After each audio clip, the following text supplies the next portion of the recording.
দুর্লভ জনম। কেন? পশু পাখিদের সন্তান হয়, আমরা মানুষ জাতি, আমাদেরও সন্তান হয়। পশু পাখিরা ঘুমায়, আমরা মানুষ আমরাও ঘুমাই। পশু পাখিরা খাবারের জন্য সকালবেলা অন্বেষণে যায়, আমরাও যাই। তাহলে পশু পাখিদের সঙ্গে তো আমাদের সব জায়গায় মিল আছে। দেখেন, ওদের দুটো চোখ, আমাদেরও দুটো চোখ। ওদের দুটো কান, আমাদেরও কান দিয়েছে। আমাদের দুটো চরণ দিয়েছে, ওদের পাখিদের দুটো ডানা দিয়েছে। আবার পশুদের আমাদের থেকে এক্সট্রা দুটো জুড়ে দিয়েছে, চারটে করে দিয়েছে ভগবানের কাছে যাবার জন্য। তাহলে সব জায়গায় যদি আমাদের সঙ্গে মিল থাকে, তথাপি বাবা ওদের জন্মটাকে দুর্লভ বলছে না, আমাদের জন্মটাকে দুর্লভ বলছে। কারণ পশু পাখিরা ভগবানকে দেখিবার জন্য দুটো নয়ন পেয়েছে বটে। ভগবানের কৃষ্ণ নাম হরি নাম শুনবার জন্য করণ পেয়েছে বটে। ভগবানের কাছে যাবার জন্য ডানা পেয়েছে।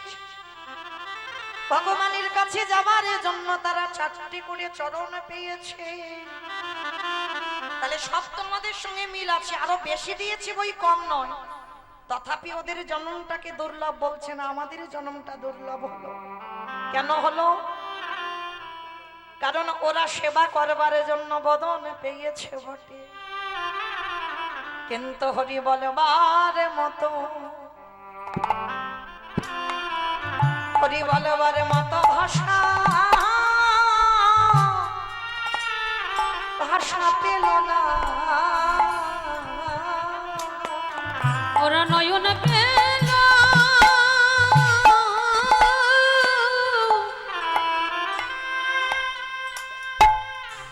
নয়ন পেল, বদন পেল বটে,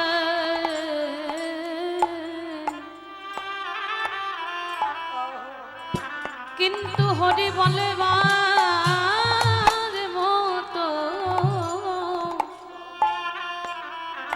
বলে বরে মতো ভাষা পেল না। কবুল হরি বললেন ওরে কলির জ্ঞানন্ধজি,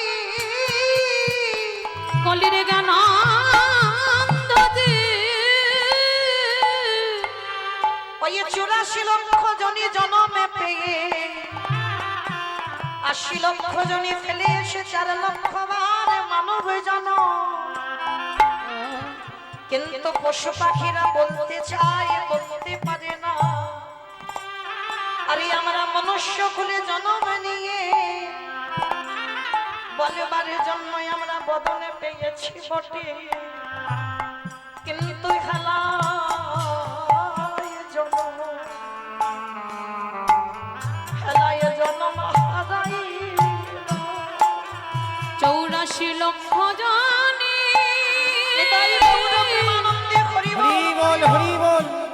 84 লক্ষ জনে ভ্রমণ করে আমরা হেলায় জন্ম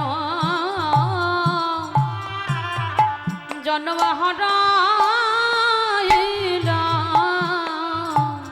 ওরে কলির জীবী আমরা চোখে থাকতে সব অন্ধ হলো।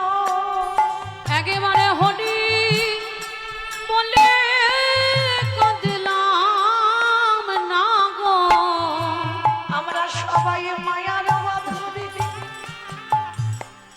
বন্দী হলো। আমরা হরি ভজন করলাম না রে, আমরা ভজন যোগ্য দেখো দেহ পেলাম বটে, কিন্তু হরি ভজন করলাম না রে।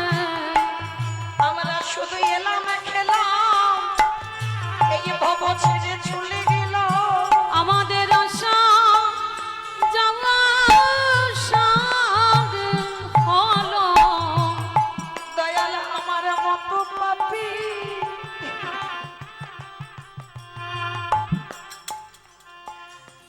জগতে আর কেউ হলো। বলে এইবার উদ্ধার করো মোরে, আমি তোমার ঘাটে এসে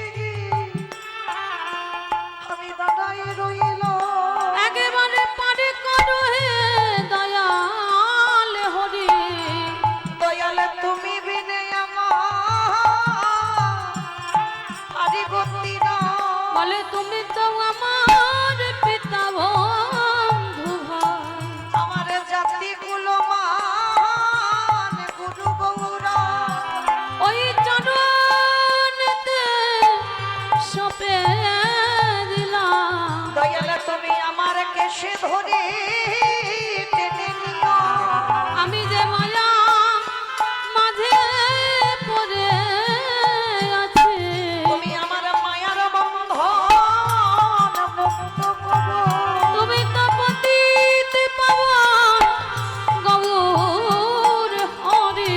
আমি ওই চরণে সব সপিনা আমার দেহ মন প্রাণ জীবন যৌবন দয়াল জাতি গুলো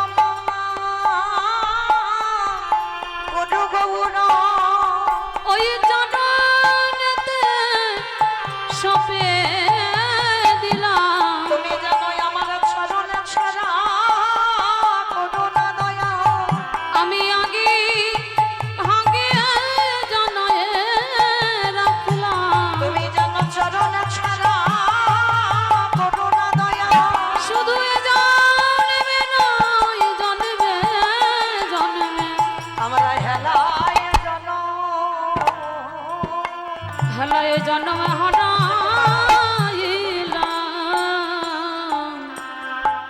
তাহলে মায়েরা আমরা বলার মতো বদন পেয়েছি কিন্তু বলতে চাইছি না।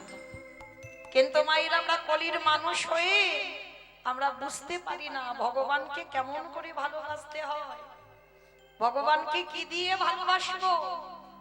আমরা ভালোবাসতে জানলাম না, আর ভগবানের কাছে শুধু আঁচল পেতে চাইলে হবে ঠাকুর আমার এটা দাও, ঠাকুর আমার ওটা দাও। কি গো মায়েরা, ভালোবাসতে জেনেছি আমরা? কেউ এখানে বলতে পারবে না ভগবানকে ভালোবাসতে পেরেছো। এই যে আজকে তিথিটা না অক্ষয় তৃতীয়া, এই আজকে থেকে বাবা আমাদের চন্দ্রন যাত্রা, মানে আমার ভগবান সেই যে রেমুনার গোপীনাথ, জানেন আপনারা? অবশ্যই জানেন যারা পুরী ধাম গেছেন। কতজন গেছেন না একবার হাত তুলে দেখান তো, জগন্নাথ ধাম পুরী ধাম। বাহ। আর এবার দেখান কতজন ভক্ত রেমুনায় গেছেন, এবার একবার হাতটা তুলে। হরি বল। দেবু ভাই তো যাবে, অনেক ভক্তদের নিয়ে যায়, যাওয়ারই কথা। কিন্তু মা দেখেন এতজন ভক্ত এখানে বসে আছে, হরি বল। যখন বললাম পুরী ধামে কতজন গেছেন সবাই হাত তুললেন, কিন্তু ওই রাস্তায় পুরী যাচ্ছে রেমুনার গোপীনাথ, তখন আবার হাত উঠছে না। কেন উঠছে না? এই কলির মানুষ বাবা আসল আসল জায়গাগুলো এখনো দর্শন করে না। কারণ সমুদ্রে যেতে হবে আর ঢেউ যেতে হবে, এটাই শুধু আমাদের চিন্তা ভাবনা, আর অন্য কোনো চিন্তা নেই। মানে টুরিস্ট বাসে যদি 4টে দিন যায়, 4টে দিন আমার ঢেউ খেতে হবে। কোথাও অন্য জায়গায় টাইম দাও বা না দাও, কিন্তু পুরী ধামে আমাকে টাইম দিতে হবে, তাই না? এটা আমরা জড় জগতের মানুষের কথা। কিন্তু মনে রাখতে হবে মা, যারা যারা পুরী ধামে যাবেন পরবর্তীতে, কোথাও যান বা না যান, দুটো জায়গা অবশ্যই যাবেন। এক হচ্ছে রেমুনার গোপীনাথ, আর আরেকটা হচ্ছে নীলমাধব। এই দুটো মানে পুরী ধাম থেকে 100 বা 90 কিলোমিটার হবে, অনেকটা দূর নীলমাধব। হ্যাঁ, অবশ্যই তুমি দর্শন করবেন। এর পরবর্তীতে যারা যাবে, অনেক ভক্ত বহুবার করে যান তো, কিন্তু নীলমাধব বহু ভক্ত দেখে না, রেমুনার গোপীনাথ দেখে না। আর এই যে আজকের দিনে দিনটা কেন বাবা তুলে ধরলাম, এই যে রেমুনার গোপীনাথ, বৃন্দাবনে মাধবেন্দ্রপুরী, এই মাধবেন্দ্রপুরী বাবা মাটির তলা থেকে পেয়েছিল আমার গোপীনাথ, আর মাটি থেকে মাটির তলাতে বহু বছর পড়েছিল। আর মাটির তলায় বহু বছর পড়েছিল বলে এই বৈশাখ মাসে যখন মাটি থেকে তুললো না, শরীরে জ্বালা, শরীরে যন্ত্রণা, মানে বহু বছর সেবা পূজা পাইনি, বহু বছর ভগবানের স্নান হয়নি, শরীরে এত জ্বালা, দৈববাণী করে ওই মাধবেন্দ্রপুরীকে বলেছিল, মাধব আমার শরীরে যে বলো জ্বালা হচ্ছে, এত গরম, আমরা তো মা এসি ঘরে ঘুমাচ্ছি, পাখা ছাড়া চলতে পারছি না। আর অনেক অনেক ভক্তের বাড়িতে গিয়ে দেখবে বাবা, সে একেবারে 3 তলা, সে চিলেকোঠার উপরে ঠাকুর, অ্যালবেস্টার দেওয়া আছে, ভগবানের গায়ে হাত দিয়ে দেখবে বাবা আগুনে যেন আগুন হয়ে আছে ভগবানের গা, দেখবে কেন? সে তো কথা বলতে পারে না, সে তো বলবে না বাবা বাজারে যাচ্ছ আমার জন্য একটা ক্যাডবেরি এনে দিও। সে তো কোনোদিন বায়না করবে না, সে তো চাইতে জানে না, সে দিতে শিখেছে কিন্তু চাইতে শিখে। তার এমনার গোপীনা বৃন্দাবনে মাধবেন্দ্রপুরীকে বাবা স্বপ্ন দিয়েছিল, আমার শরীরে বড় জ্বালা করছে, আমার গায়ে একটু মলয় চন্দন ঘষে। তাই মলয় চন্দন পাবে কোথায় প্রভু? আমি তো জানি না মলয় চন্দন আছে কোথায়। বলে শোন, মলয় চন্দন যদি পেতে হয় যেতে হবে সেই রেমুনা। আর রেমুনায় গিয়ে যদি ওখানে পেয়ে যাস, ভগবান তো অন্তর্যামী, সবই জানে বাবা। ঘুরতে ঘুরতে ঘুরতে ঘুরতে সেই বৃন্দাবন থেকে পায়ে হেঁটে, কিন্তু এই মাধবেন্দ্রপুরী এমন একজন ভক্ত জীবনে কারোর দ্বারে গিয়ে বাবা হাত পেতে কিছু চাইনি। মানে খিদেতে যদি মাধবেন্দ্রপুরী মরেও যায় তথাপি একটা দিনের জন্য কারোর কাছে হাত পেতে বলবে না আমার খিদে পেয়েছে কিছু খেতে দাও। এইরকম বৈষ্ণব ছিলেন মাধবেন্দ্রপুরী। তো সেই বৃন্দাবন থেকে আমার গিরি গোবর্ধনের গায়েতে চন্দন লাগাবে বলে মলয় চন্দন, মানে মলয় চন্দন পাচ্ছে না, খুঁজতে খুঁজতে রেমুনায় এসে গেছে। একটা বটবৃক্ষের তলায় বসে আছে মাধবেন্দ্রপুরী। আজকের দিনে আমাদের বিশেষ করে কথাটা শুনতে হবে মা। তা যখনই গাছতলায় বসে আছে না, ভক্তরা দল বেঁধে সন্ধ্যাবেলায় যাচ্ছে। তা মাধবেন্দ্রপুরী বলেন, ও ভাই তোমরা সব কোথায় যাচ্ছ গো এত দল বেঁধে? বলে সে কি তুমি জানো না বাবাজি, আমাদের এখানে গোপীনাথের মন্দির আছে, আর এই গোপীনাথের মন্দিরে অমৃত কেলি প্রসাদ দেওয়া হয়। অমৃত কেলি, প্রসাদটার নাম অমৃত কেলি। এটা কেমন জানো? যেটাকে আমরা ক্ষীর বলছি। আপনারা ক্ষীর বানিয়ে খাবেন, তার স্বাদ। আর যদি কোনোদিন রেমুনায় যান, একটা রেমুনার ওই ক্ষীরের ভাণ্ড কিনে খেয়ে দেখবেন, আপনাদের চরণ দর্শন করে সৌভাগ্য হয়েছে। যারা গেছেন দেখেছেন, ওই ক্ষীর যদি একবার সেবা করেন, সে আপনি ঘরে যদি বানান ওই রকম ক্ষীর বানাতে পারবেন না। কেন? ওইটা শুধুমাত্র অমৃত কেন আমার গোপীনাথ প্রসাদ। তা ভক্তরা সবাই বলছে, ও বাবাজি যাবে নাকি আমাদের সঙ্গে? বলে না ভাই তোমরা যাও, আমি যাব না। কারণ ভগবান তো চাই না কোনোদিন, মাধবেন্দ্রপুরী চাই না কারোর কাছে। তা সবাই যখন যাচ্ছে গোপীনাথের সন্ধ্যা আরতি হবে, অমৃত করি ভোগ লাগা হবে প্রতিদিন 12টা করে মালসা। প্রতিদিন ওই অমৃত কেলি ক্ষীর 12টা মালসা দেওয়া হয় বাবাজি, প্রতিদিন নিত্য 12টা মালসা। আর এখন আর বাবা মালসা নেই, সে ছোট ছোট খুরি হয়ে গেছে। যখন কারার কথাটা বলছি তখন মালসা ছিল, মালসাতে করে 12টা মালসায় অমৃত কেলি দেওয়া হতো। এবার মাধবেন্দ্রপুরী গাছতলায় বসে আছে, সবাই চলে যাচ্ছে। মাধবেন্দ্রপুরী মনে মনে ভাবছে গোপীনাথ, নিজের জন্য নয়, মনে মনে ভাবছে যে অমৃতে কলি কি করে বানাতে হয়। যদি আমি একবার জানতে পারতাম না, তাহলে আমার বৃন্দাবনে গিরি গোবর্ধন জিওকে একটু সেবা করাতাম। মানে নিজে যে খাবে এইটা একবারও ভাবছে না যে আমি যদি জানতাম কি করে বানাতে হয় তাহলে আমি একটু বানিয়ে খেতে পারতাম।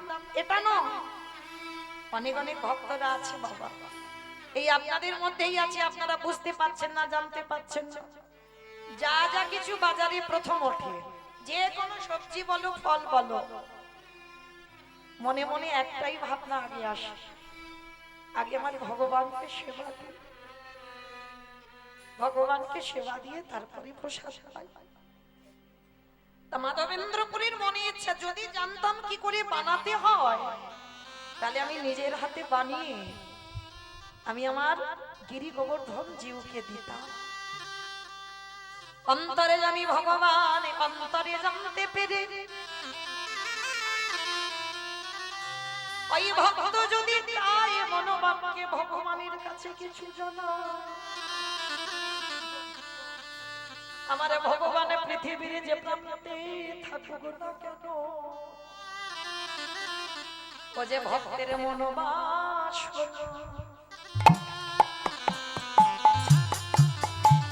ভক্তের মনোবাসনা পূরণ কর।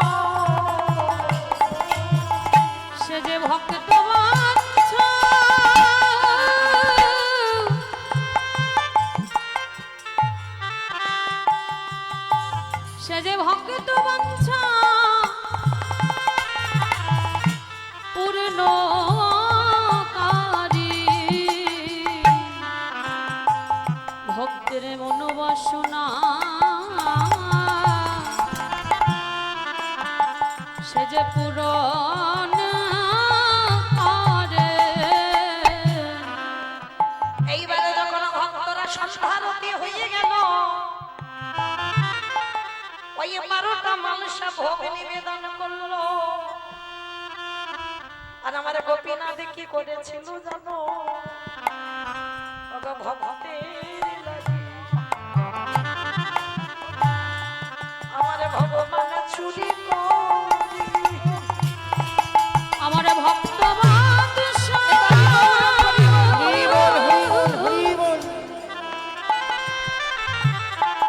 আমার ভক্ত বৎসল হরি আমার বুঝি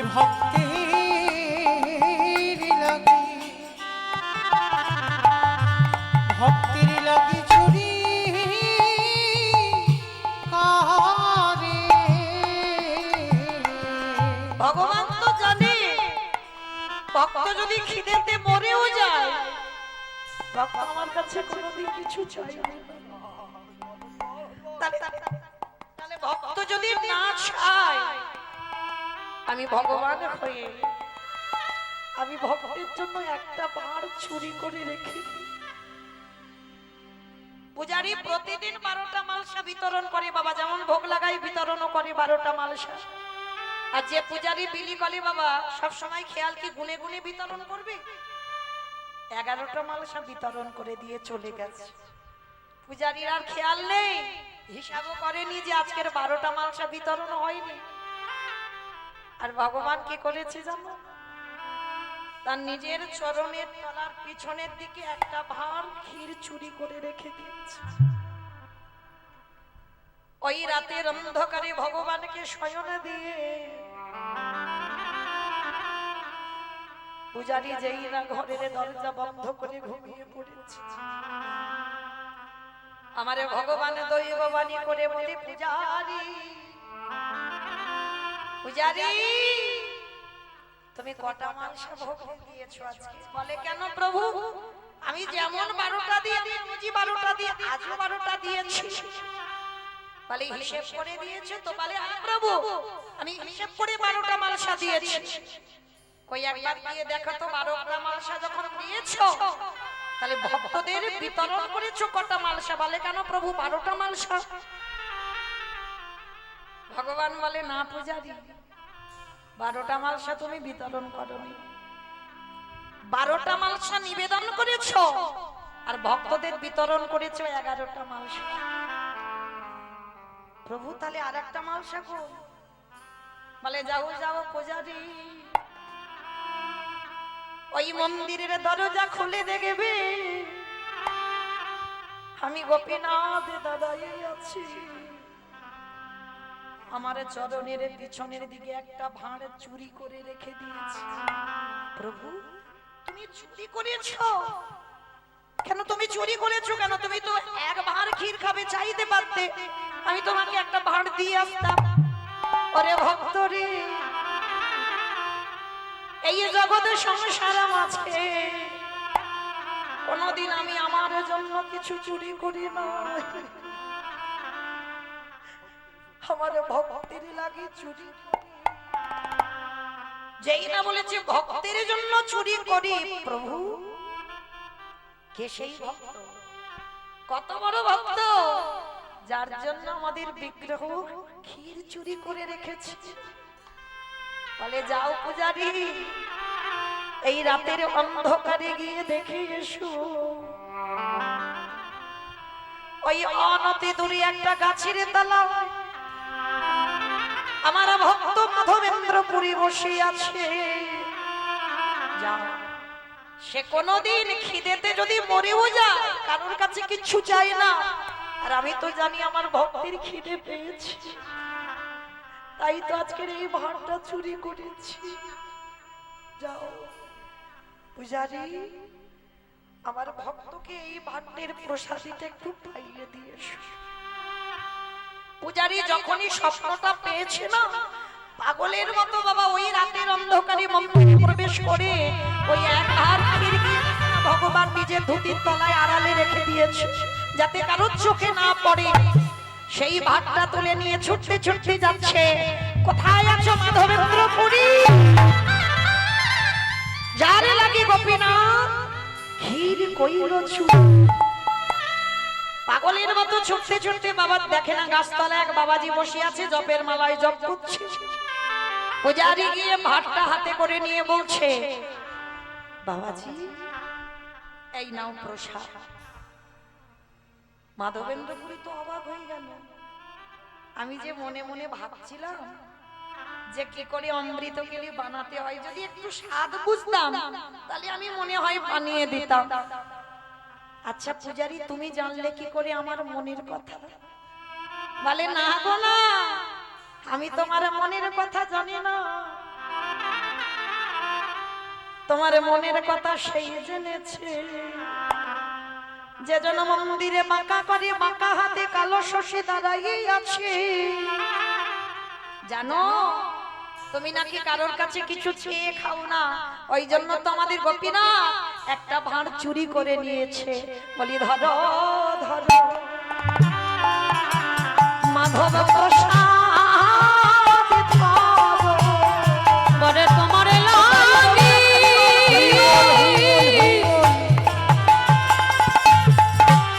তোমার লাগি চুরি কইল। বলে ধরো ধরো এই প্রসাদ ধরো। ওই মাধবেন্দ্র পুরী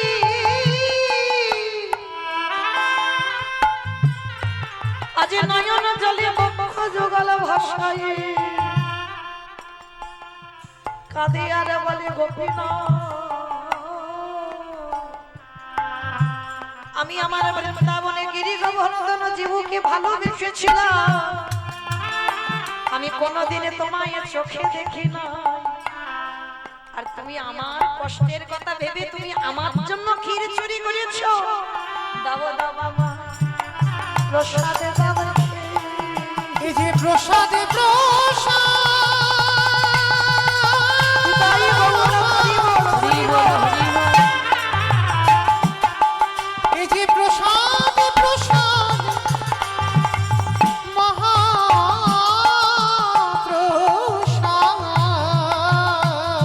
বলে দাও দাও আমায় প্রসাদ দাও হে। এইবার কি করেছে বাবা আমার মাধবেন্দ্র পুরী ওই বসে বসে ক্ষীরটা সেবা করলো। শুধু ক্ষীর নয়, ভগবান ভাণ্ডারটা চুরি করেছে বলি না, সেটাও ফেলেনি। কারণ আমার ভগবান আমার জন্য চুরি করেছে। কোথায় ফেলবো আমি এই ভাতটা? মাধবেন্দ্র পুরী মনে মনে ভাবছে এখনো তো মলয় চন্দন পাইনি, তার থেকে একটা কাজ করি, এই ভাতটা আমি আমার আঁচলে বেঁধে রাখি। যতদূর রাস্তায় যাব এই ভান্ডারটা ওই পাত্রটা ভেঙে ভেঙে আমি একটু করে প্রসাদী স্বরূপে পাবো। কোথাও ফেলেনি, ভগবান চুরি করেছে বলে, ভগবানের উচ্ছিষ্ট, ভগবান ওতে পরশ করেছে বলে মাধবেন্দ্র কোথাও ফেলেনি পাত্রটা। আজকে সেই মাধবেন্দ্র পুরী যখন বসে বসে খাচ্ছে না, বয়স হয়েছিল তো, আর কোথায় ঘুরে ঘুরে জঙ্গলে মলয় চন্দন পাবে। গোপীনাথ কেঁদে বলল মাধবের মলয় চন্দন নিয়ে তোকে আর বৃন্দাবনে যেতে হবে না। ওই বৃন্দাবনের যেই গিরি গোবর্ধনে যেও সেই তো আমি গোপীনাথ।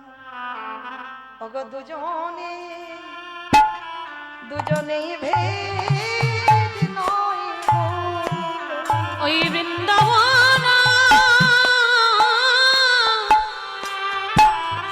ওই বৃন্দাবন এই রে মুনা। বলে দুজনে নানা ভেদ নাই গো। কারণ মায়েরা ভক্ত যদি কষ্ট পায় ভগবান আরো দ্বিগুণ কষ্ট পায়।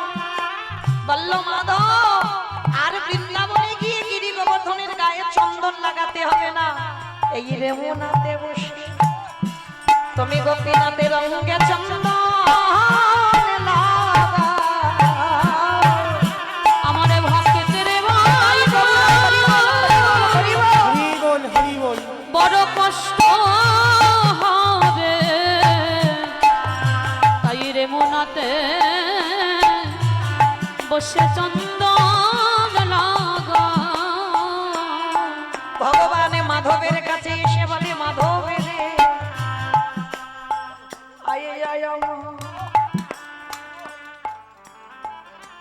আমার হৃদয়ে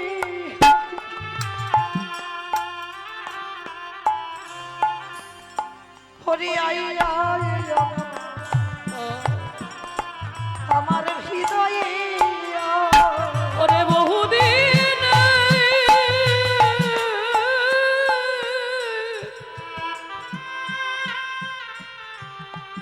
আমার বহুদিন অঙ্গের জালো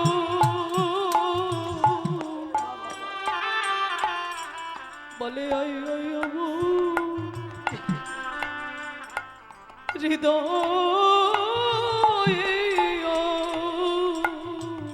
অগ জোড়ালো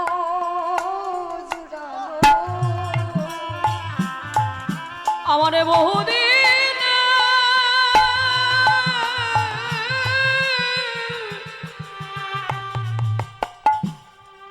আমার বহুদিন এই অঙ্গের জল জুড়াইল জুড়াইল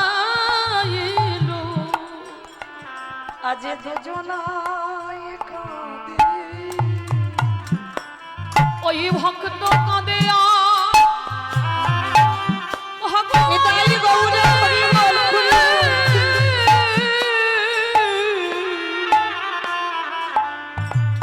দুজন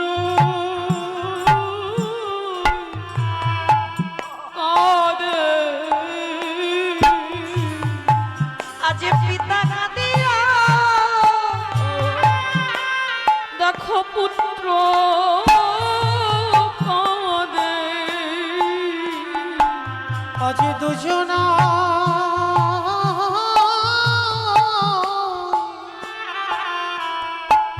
কাঁদে। বলে কাঁদবে নব কেন গো? সে যে কাঁদেবে বলে নিতাই গৌর হরি বল কাঁদেবে হরি বলে বল এসেছে গো। বলি কাঁদেবে না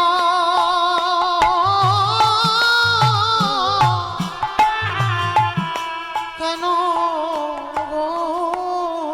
সেই মাধবকে আর যেতে হলো না বৃন্দাবনে, ওই রেমুনায় মলয় চন্দন জঙ্গল থেকে এনে এই আজকের তিথিতে বাবা ওই মাধবেন্দ্রপুরী ভালো করে চন্দন ঘষে দিয়ে আমার গোপীনাথের শ্রী অঙ্গে লেপন করেছে। ভগবান বলছি এটা আমার কারণ নয়, কারণটা কি?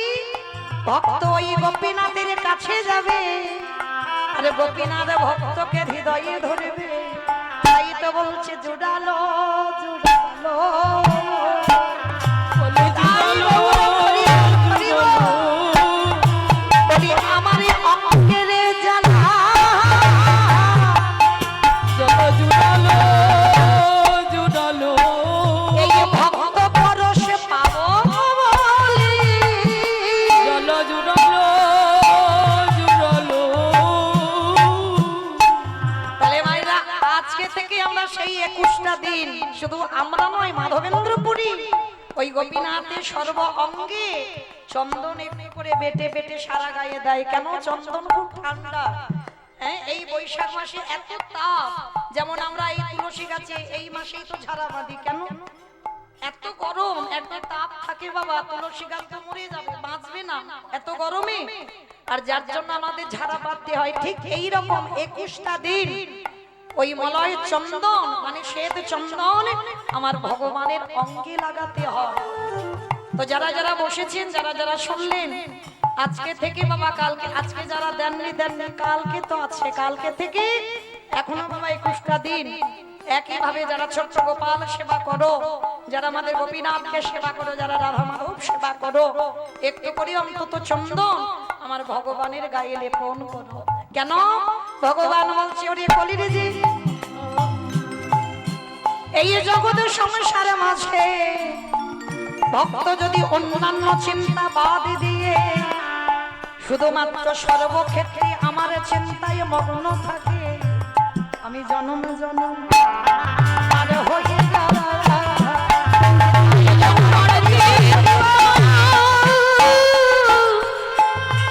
আমার চিন্তা সদাই করে, আমি জন্ম জন্ম তারে হয়ে যায়।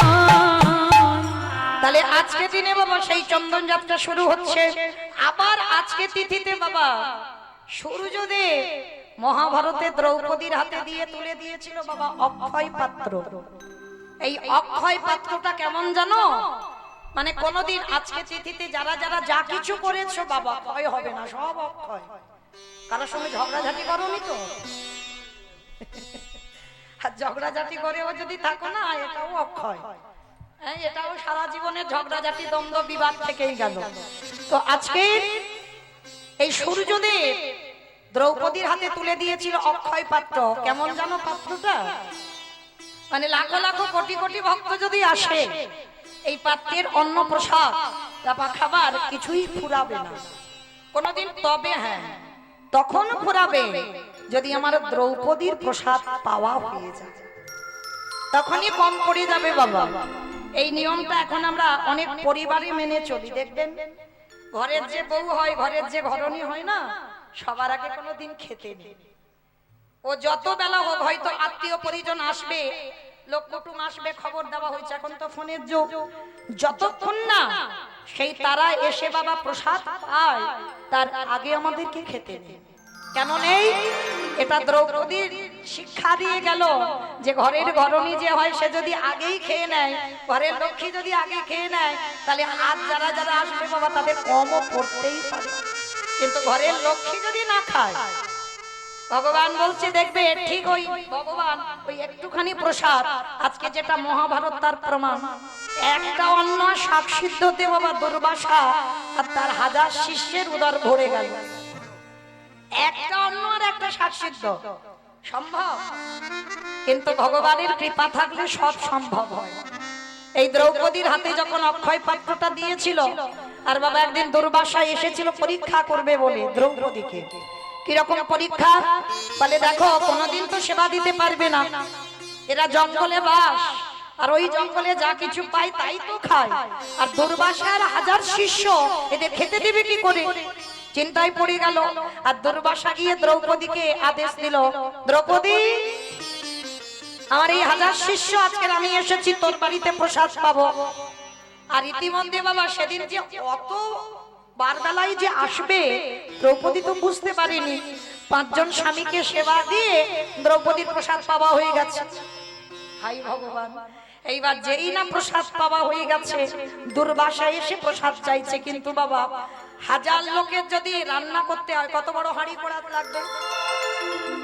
আর জঙ্গলে দ্রৌপদী ওরা পাবে কোথায় অত বড় হাঁড়ি কড়া? কত থালা বাসন পাবে কোথায়? কিছুই তো নেই। কত জ্বালানি নেই, অত বড় উনান নেই।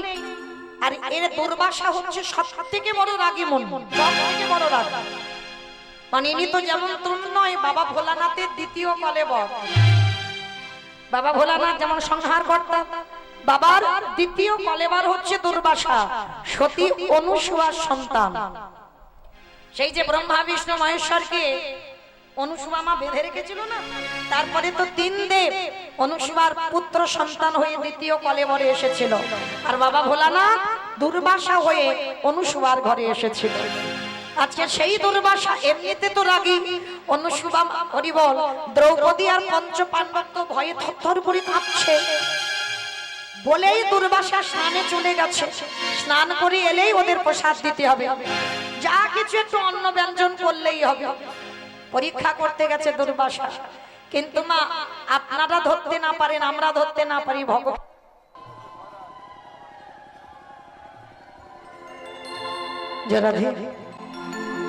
আমার কোথায় ছিলাম বলো তো, ভুলে গেলাম। কোথায় ছিলাম? বেশ, রাধে জয় রাধে। সেই যে দুর্বাসা আর হাজার শিষ্য এখানে তো দ্রৌপদীর কাছে তো। বেশ চলো তাহলে দ্রৌপদী এবার চিন্তায় পড়ে গেছে, বাবা অতগুলো ভক্তের সেবা দেবে কি করে। আর এদিকে দুর্বাসা শিষ্যদের নিয়ে স্নানে চলে গেছে, স্নান করে এলেই সেবা দিতে হবে।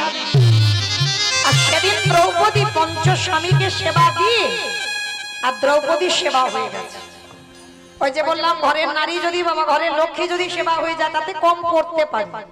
এবার অক্ষয় পাত্র বাবা যেটা দিয়েছিল সূর্যদেব, তার থেকে তো দ্রৌপদীর সেবা হয়ে গেছে, মানে আর কিচ্ছুটি নেই। যা রান্না করেছে 6 জন 5 জন স্বামী, আর দ্রৌপদী সেবা হয়ে গেছে। আর সেদিন বাবা প্রসাদ পেয়েছিল কলা পাতায়, কলা পাতায় প্রসাদ পেয়েছে। দ্রৌপদী ভয়ে চিন্তায় পড়ে গেল যে এইবার দুর্বাসা যদি আসে, সেবা যদি দিতে না পারি, না জানি আমার কত অভিশাপ করে যাবে। চিন্তায় পড়ে নিরজনে বসে বসে চিৎকার করে শুধু একবার ডাক দিয়েছিল, সখা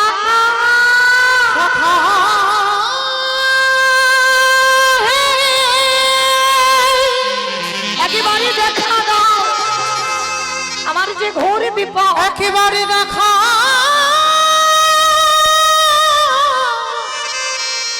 দেখা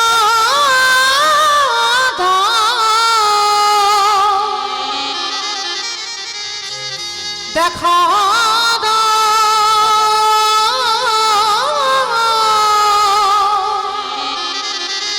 সখা হে।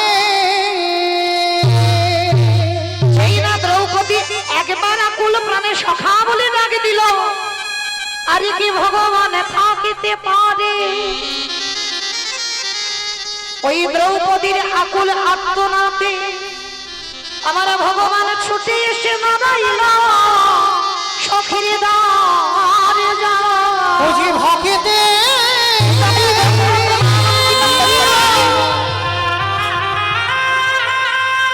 বুঝি ভক্তে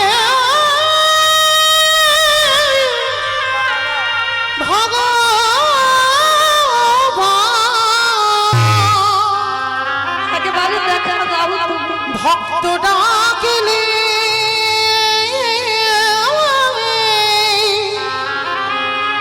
রহিতে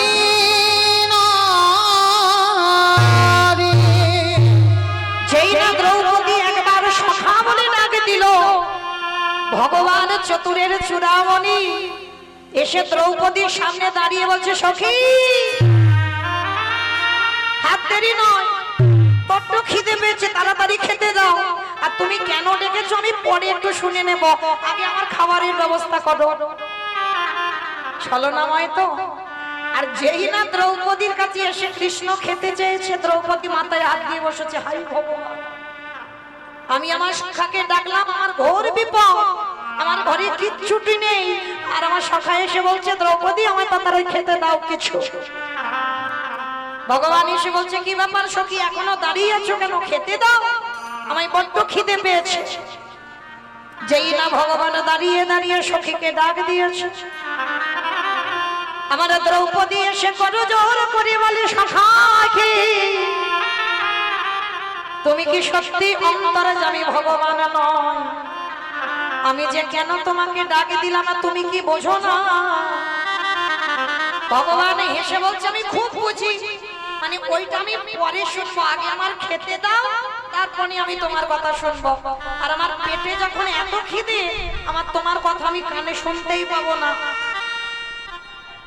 মানে দ্রৌপদী বলবে আর ভগবান যেন শুনতে চাইছে না, মানে দ্রৌপদী ভুলে যাচ্ছে বাবা ভগবান কে।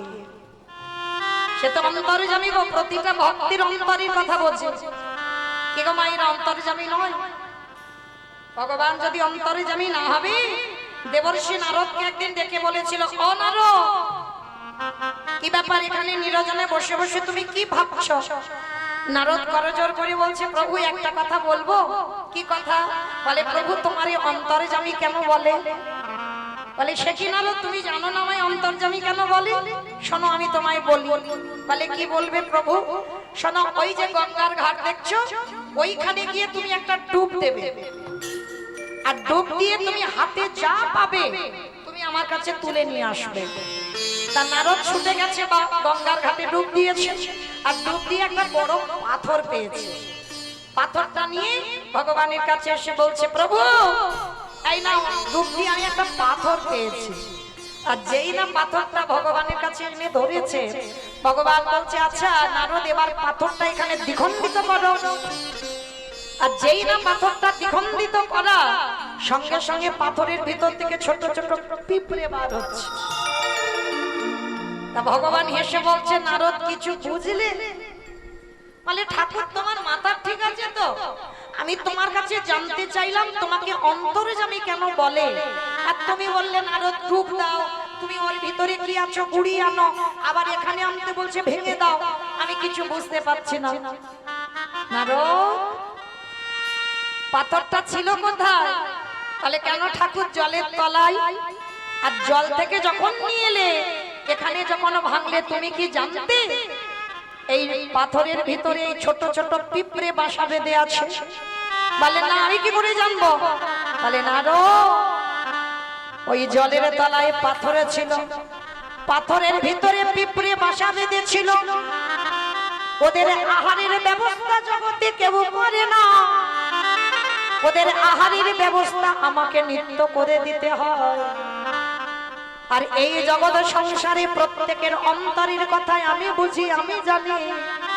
নারদ, এইবার বুঝলে তো? সবার অন্তরের কথা আমি জানি বলে আমি হলাম জগতে অন্তর্যামী। ও, এইবার বুঝাচ্ছি প্রভু। তা ভগবান অন্তর্যামী সখী দ্রৌপদীর কাছে এসেছে।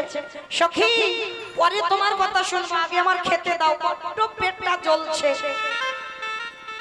শেষে বিরক্ত হয়ে দ্রৌপদী বলছে, সখা আমার কথা শুনবে তো?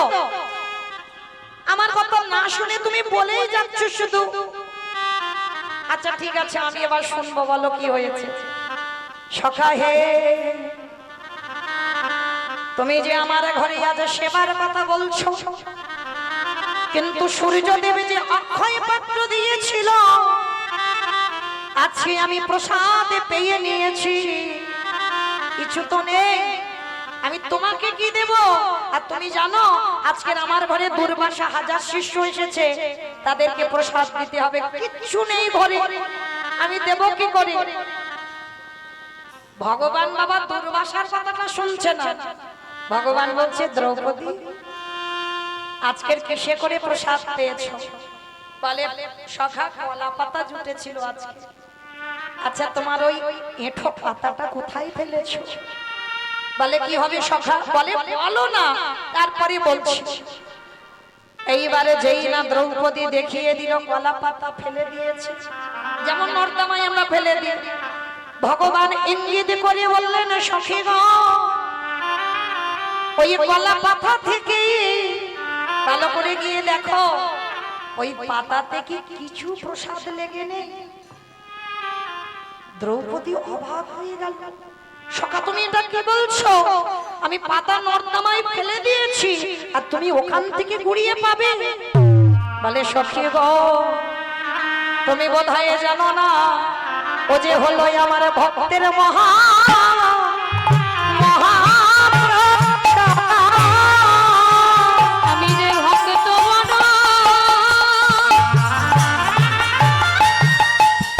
বড় ভালোবাসি, বলি ও যে হলো, ও যে হলো মহাপ্রসাদ। সখী, আমি এ যুগে না, প্রতি যুগে যুগে ভক্তের মহাপ্রসাদে বড়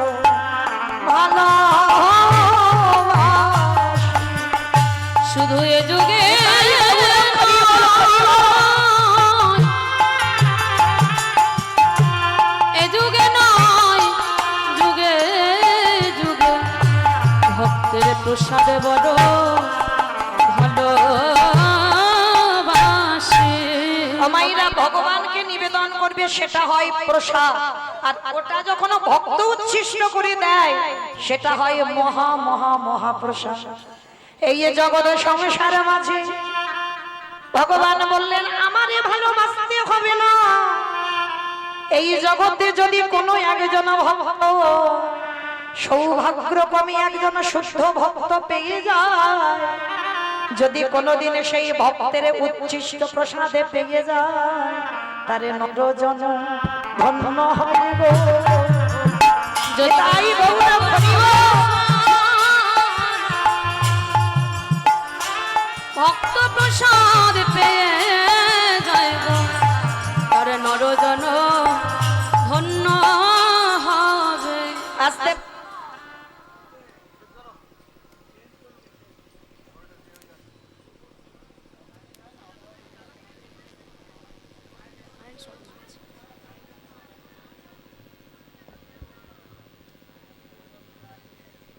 কারেন্ট শর্ট মারছে, একটু ইয়ে করে আর্থিংয়ে জল দেন। জরা নিতাই গৌর প্রেমানন্দে হরি বল হরি বল হরি বল হরি বল। এটা আমি বলছি না বাবা, আমার ভগবান দ্রৌপদীকে বলছে, দ্রৌপদী ওই একবার কলা পাতা থেকে তোমার উচ্ছিষ্ট প্রসাদ একটু নানো। ভগবান গিয়ে খুঁজে খুঁজে দেখলো একটা অন্য একটা শাকের কণা থালাতে লেগে আছে। আমার ভগবান ওই কলা পাতা থেকে দ্রৌপদীর ওই মুখের থুতু লালা লেগে থাকা, ওই যে একটা অন্য আর শাকের কণা লেগেছিল, ভগবান মহাপ্রসাদে জ্ঞানে যেই না একেবারে বদনে দিল, আর ভগবান ওই একটা অন্য আর একটা শাকের কণা সেবা করে আর ঢেকে তুলেছে। কত চতুরের চূড়ামণি দেখো। আর যেই না ঢেকুরটা তুলেছে, ওদিকে দুর্বাসায় আর হাতটা শিষ্য স্নান করেছে, আর স্নান করে বাবা যেই না পাটা তীরে দিয়েছে, আর ওদিকে কৃষ্ণের ঢেকুরে এদের সব কটার পেট একেবারে ভরে গেছে। মানে এমন পেট ভরেছে না, আর মানে নড়াচড়া করতে পারছে না।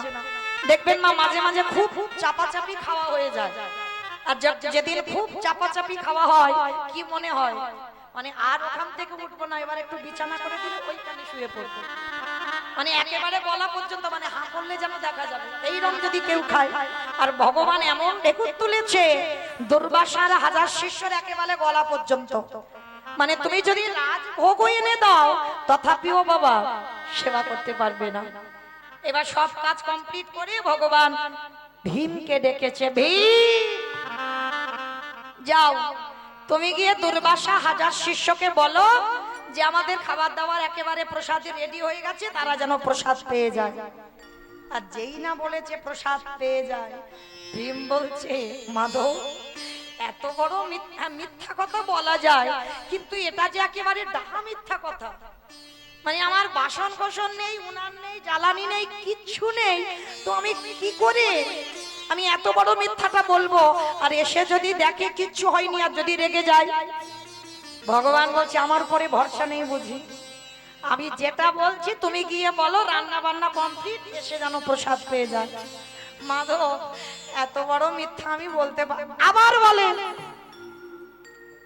ওই যে একটা কথা জানবেন, পৃথিবীর সব থেকে বড় মিথ্যাবাদী একজন, ওই যে বাঁশিটা ধরে আছে, সব থেকে বড় মিথ্যাবাদী। দেখেন চাল ডাল নেই, হাঁড়ি কড়া উনান কিচ্ছু নেই, রান্নাই হয়নি, বলে দুর্বাসা গিয়ে বলো রান্না বান্না হয়ে গেছে, এসে যেন প্রসাদ পায়।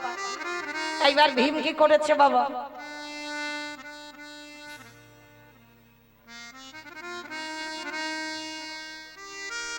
যেই না নয়ন জলি আমার ওই বক্ষ যুগল ভাষাই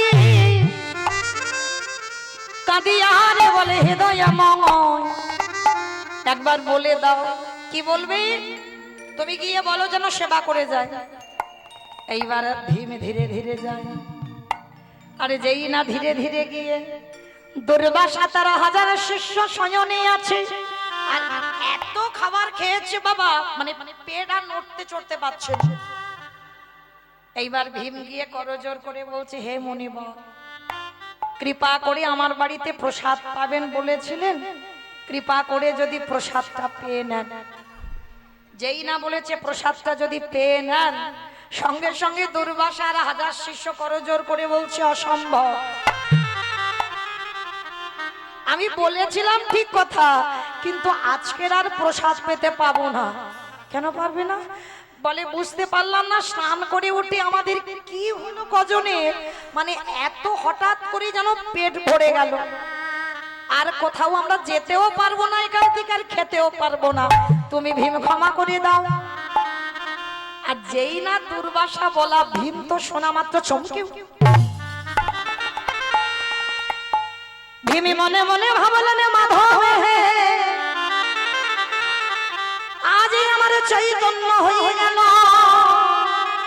এই জগতে ভক্ত কোন ঘোর বিপদে পড়ে, যদি সব কিছু বাদ দিয়ে যদি গোবিন্দ চরণ আশ্রয় করে বসে থাকে, ভগবান বলছে সকল বিপদে যদিও পড়ে যায়, সকল বিপদ থেকে আমি তাকে মুক্ত করে দেব। এইবার ভীম গিয়ে ভগবানের কাছে মাথাটা নিচু করে দাঁড়িয়েছে। ভগবান মুচকি মুচকি হেসে বলছে, কি ব্যাপার ভীম, এলো না? বলে প্রভু কি গন্ডগোল হলো বুঝতে পারিনি, যেই না বললাম প্রসাদী রেডি, আপনারা চলে আসেন, বলল তাদের নাকি খিদেই নেই। ভগবান হেসে বলছে, ভীম জিজ্ঞেস করুনি কি করে হলো? বলে না, তারা বলছে তো নিজেরাই জানে না, কিন্তু সখী দ্রৌপদী আড়াল থেকে মাধবের দিকে তাকাইয়ে আছে। হে সখা হে, এই জগৎ সংসারে মাঝে ভক্তির মান বাড়াবার লাগি, তুমি শুধু এ জন্মে নয়, তুমি জন্ম জন্ম তুমি ভক্তের হয়ে যাও হে। ওই তাই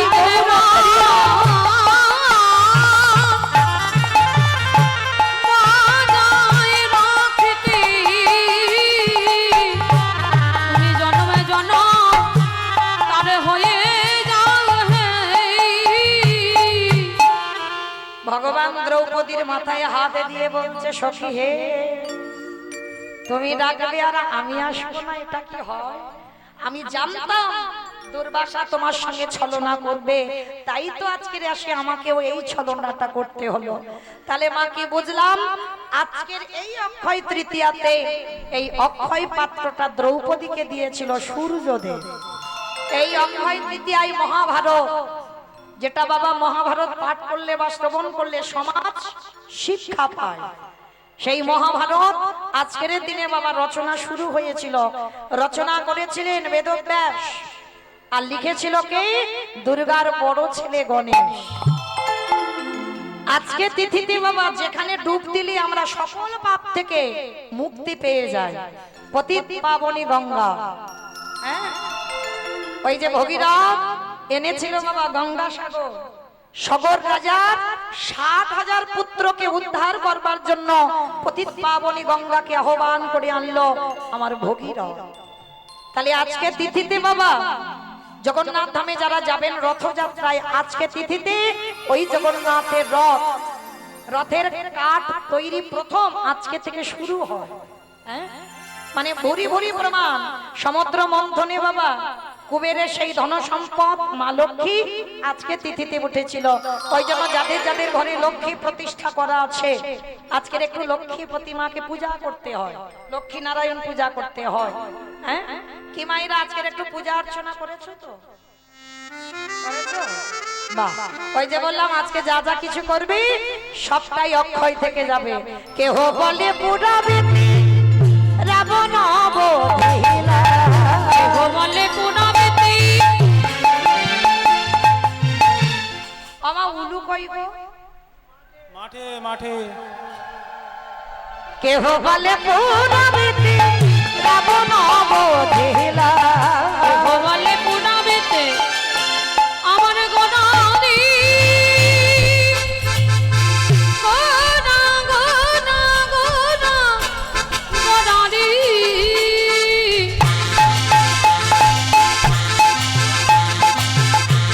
গোরা গোরা গোরা গোরারি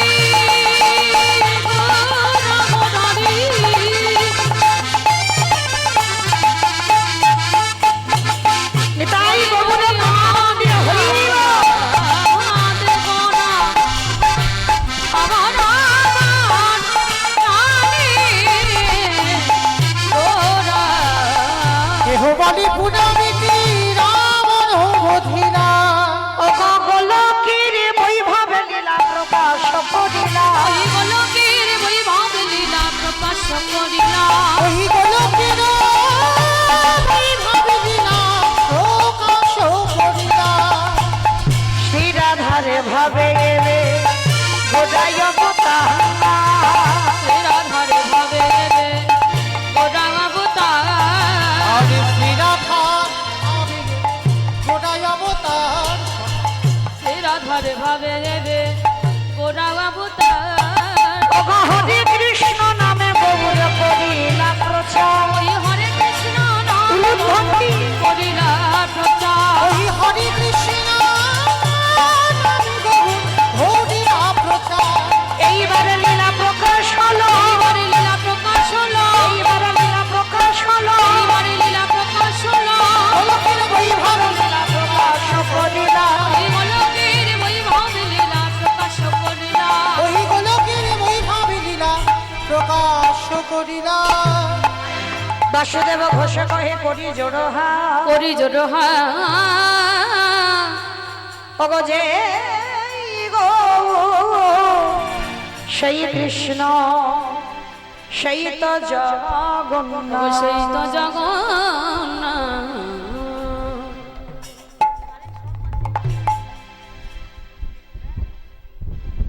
বাসুদেব সে কহে এইবারে লীলা প্রকাশে হলো বাসুদেব।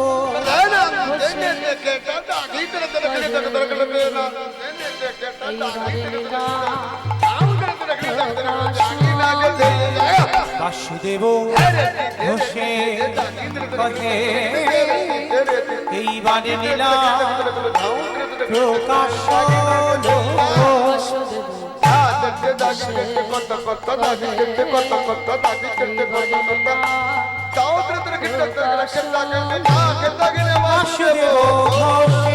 কহে এইবার লীলা প্রকাশ হলো। বাসুদেব ঘোষে ঘোষে কহে এইবার লীলা প্রকাশ লরে ভগবান বাসুদেব ঘোষে কহে জানি তাই চলুন এবার আমরা সবাই যাব মধুময় শ্রীধাম বৃন্দাবন ধাম। আজকের মধুময় শ্রীধাম বৃন্দাবন ধামে যে যাব, এতক্ষণ নবদ্বীপে যখন ছিলাম একবার প্রেম সে বলেন তো গৌর সুন্দর কি নবদ্বীপী ধাম কি ধ্বনিটা হলো কি এটাও জয়, এটা জয় নয়। তাহলে মাইরা একটু প্রেম সে জয় দিতে হবে। এত জোরে জয় দাও, কত দূর যাবে? সোনারপুর স্টেশন। সোনারপুর স্টেশন যাবে? আমার কীর্তন শুনে শুনে সব মুখস্থ হয়ে গেছে, তাই না? সব জায়গা দেখি। তবে এখন বলে দিলাম সামনের বছর আর সোনারপুর এলাকায় আসছি না, আর আসবো না। এই বছরটা স্টপ করে দেব। তো যাই হোক, মানে চারিদিকে মানে আর জায়গা ফাঁকা নেই বাবা, প্রত্যেক জায়গায় করে যাচ্ছে কীর্তন, তাই না? সব চেনা ভক্ত আমার, খালি আমার থেকে আপনাদের মুখস্থ বেশি হয়ে যাচ্ছে। কই দেখি যাদের যাদের হাত আছে একবার তোলেন তো দেখি একবার সবাই। বাহ, এইদিকে আমার দাদা ভাই মায়েরা যারা আছেন সবাই, এই যে হাত কই তোলো সবাই।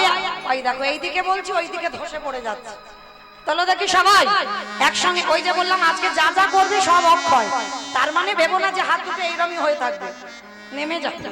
তোলো দেখি সবাই একসঙ্গে বলবো গৌর সুন্দর কি নবদ্বীপী ধাম কি সচির নন্দন কি বিষ্ণু প্রিয়া কি নিতাই চাঁদ কি ভক্তবৃন্দ কি হরিবাসর ধাম কি সাধু গুরু বৈষ্ণব কি আপন আপন গুরুচরণ কি নিতাই গৌর প্রেমানন্দে। বেশ, এইবার চলো একটা ভজন গাইতে গাইতে যাওয়া হোক, হবে তো?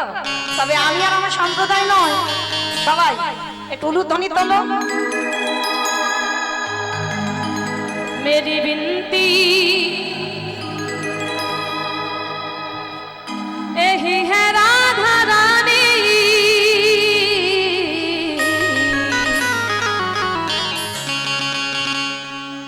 कृपा बरसाए रखना राधा रानी कृपा बरसाए रखना রাধা রানী कृपा बरसाए रखना रानी कृपा बरसाए ओ राधा रानी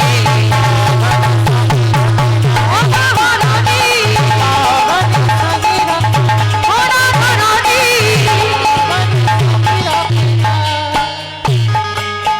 मुझे तेरा ही सहारा राधा रानी मुझे ही सहारा राधा रानी मुझे तेरा ही सहारा राधा रानी मुझे तेरा ही सहारा राधा रानी टिकाए रखना कृपा बरसाए रखना राधा रानी कृपा बरसाए रखना महारानी कृपा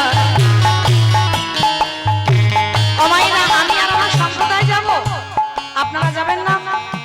যাবেন তো? যারা যারা যাবেন আর একবার মা কালীর দিব্যি এইবারটা শেষ। ওই দেখি সবাই আমার সঙ্গে হাত দুটো তোলেন, একসঙ্গে করে করো তালি, কেমন সবাই?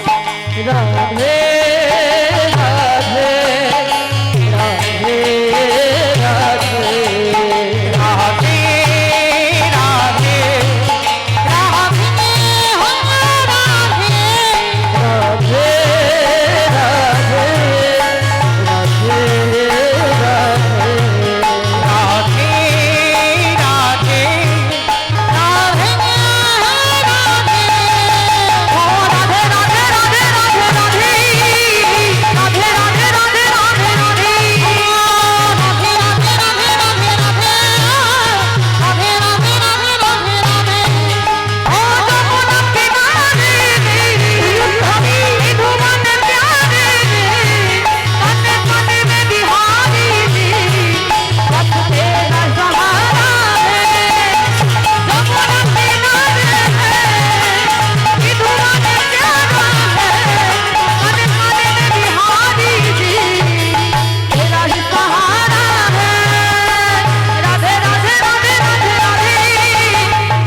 হো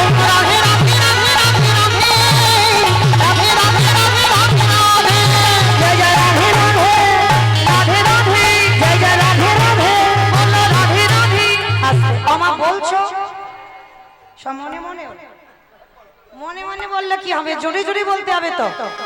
তাহলে দেখি হাত সবাই একসঙ্গে, আমি বলবো আপনারা দোয়ারি করবেন, কেমন?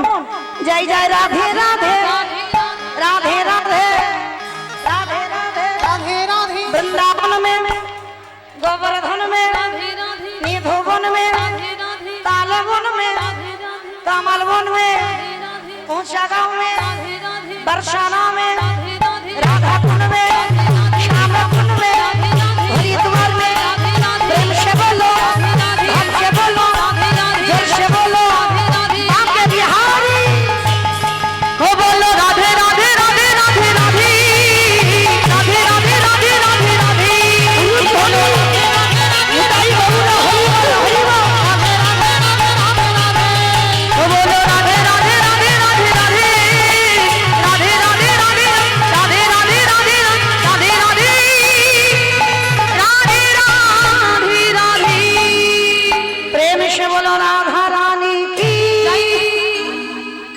दूर জয়টা হয়নি, এত ভক্তের এইটুকু নাকি আওয়াজ। এটা কি বসবো করতো না কি বলে বসবো তো? শুধু কৃষ্ণ অনুরাগী গৌর অনুরাগী মাতৃমণ্ডলী পিতৃমণ্ডলী আহুত অনাহুত ভাগত এই গ্রামবাসী বৃন্দ, যারা আমার রাধা গোবিন্দে, যারা আমার গৌর নিতাই রাতুল চরণ আশ্রয় গ্রহণ করেছেন, তাহাদের সবাকার চরণে রইল আমার কোটি কোটি দণ্ডবত।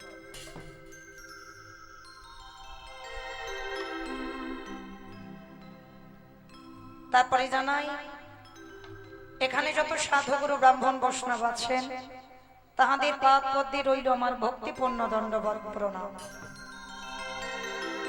তারপরে জানাই বাবা, আমি আমার পিতামাতার চরণে, আমার শিক্ষা গুরু দীক্ষা গুরুর চরণে অনন্ত কোটি কোটি দণ্ডবত প্রণাম। তারপরে যাদের কথা না বললে বাবা সব থেকে বড় ভুল হবে, সব থেকে বড় অপরাধ হবে, যে দাদা ভাই বাবা ঠাকুর ভাইদের ওই ক্লান্তিক প্রচেষ্টায় আজকের মহতী নাম যজ্ঞানুষ্ঠান, যাদের সহযোগিতায় আজকের কীর্তন, আমার মতো অধম কীর্তনিয়া মৌমিতা ঘোষ, আমি আমার সম্প্রদায়ের তরফ থেকে সর্বাগ্যে যে দাদা ভাই বাবা ঠাকুর ভাইদের উদ্যোগে কীর্তন, তাদের চরণে জানালাম ভক্তিপূর্ণ দণ্ডবৎ প্রণাম। একটু উলুধ্বনি দেন মা।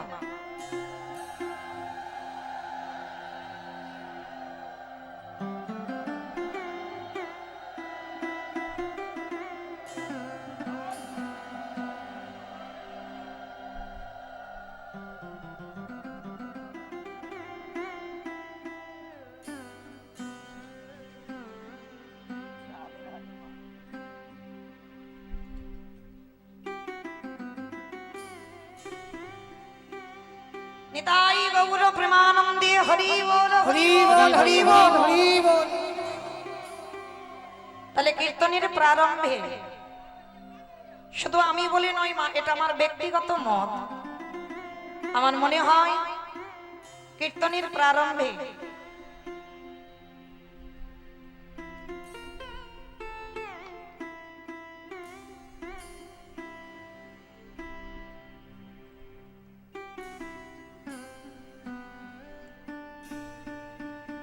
কীর্তনের প্রারম্ভে যদি প্রণাম দিতে হয়, আগে তাদেরকে দেওয়া উচিত। শুধু আমি বলে নয়, জগতে যত কীর্তনী আছে বাবা, যারা মাধুকরী করে, যারা ভিক্ষা করে, লোকের দাঁড়িয়ে দাঁড়িয়ে গিয়ে সবার কাছে ভিক্ষা করে, যারা সমাজের মঙ্গলের জন্য হরিনাম সংকীর্তনের আয়োজন করে, কারণ হরিনাম কোনো ব্যক্তিগত হয় না, সবার জন্য হয়।